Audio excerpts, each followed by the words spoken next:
होतं का? कसं पाहता एक राष्ट्रवादीतले आपण एक आमदार नाही, ह्याच्यामध्ये काय आता काय चर्चा झाली नाही झाली, आज आम्ही बोलत असताना ह्या गोष्टीवरती मी काही साहेबांशी चर्चा झाली नाही. त्यांना फक्त गाठभेट करण्यासाठी आलो होतो.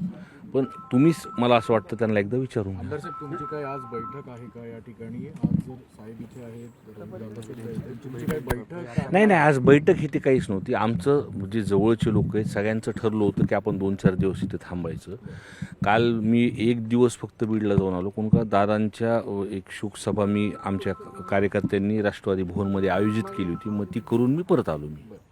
या सगळ्या गोष्टीकडे जसं 2 मताप्रवाह आहेत, या सगळ्या जर गोष्टी लवकर होत असतील, तुम्ही म्हणता पक्षप्रमुख निर्णय घेतील, पण अशा गोष्टी जर घाईमध्ये कुठे होत असतील तर या थांबणं अपेक्षित आहे असं वाटत नाही? मग 10 दिवस थांबायला काय हरकत आहे? आता लोकांमध्ये ही चर्चा आहे, पण आता काय त्यांच्या पद्धतीने निर्णय घेतलेत हे मला माहीत नाही. आणि त्याला जोडून एक प्रश्न, जसं तुम्ही आता म्हणालात की कुटुंब एकत्र आलं पाहिजे, दोन्ही राष्ट्रवादी एकत्र येण्यासंदर्भात चर्चा होती. अजित पवारांच्या राष्ट्रवादीमधील काही बड्या नेत्यांचा, त्यामध्ये तटकरे असतील, पटेल असतील, यांचा कुटुंब आणि पक्ष एकत्र येण्यामध्ये अडथळा निर्माण होतो, त्यांचं नावही घेतात नाही, पण मला तेवढं काही माहीत नाही. पण मी जेव्हा दादांना ही घटना व्हायच्या आधी काही दिवसाआधीच मुंबईला भेटलो तर दादा एकदम असे म्हणजे खुश होते. काय कारण होतं मला माहीत नाही, पण चांगल्या पद्धतीने एकत्र होऊन आपण काम करू असं ते मला म्हणले होते. जसं म्हणालात की तुम्ही सुरुवातीपासून आनंदी होतात की दोन्ही पक्ष जर एकत्र आले तर आगामी काळात जर जसं म्हणतात साहेब की युवक लोकांवर जबाबदारी दिली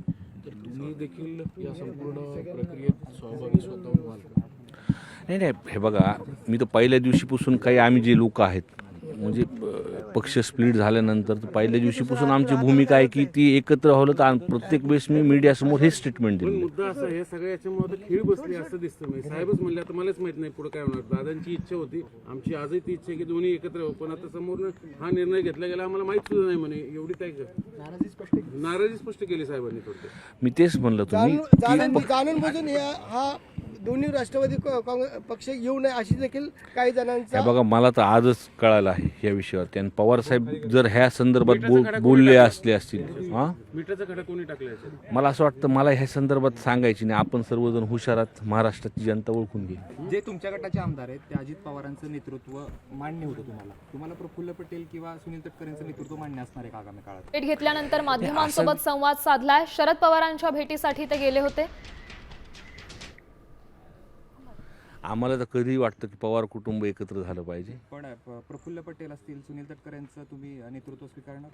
नाही, त्याच्यामध्ये जर सुनेत्राताई जर तिथं प्रमुख असतील तर ते पवार कुटुंबातलेच आहेत. ते उद्या जर राष्ट्रवादी एक झाले आणि एनडीए गटामध्ये सहभाग व्हायची अशी वेळ आली तर त्यावर तुमचं काय मत? मी फार लहान आहे, मला तुम्ही हे करू नका. मला मी एक लहान कार्यकर्ता आहे आणि खाली तळागाळात काम करणार आहे. मोठे साहेब आहेत, रोहितदार आहेत, तुम्ही त्यांना विचारलं, सुप्रियाताई आहेत, तुम्ही बोला त्यांना.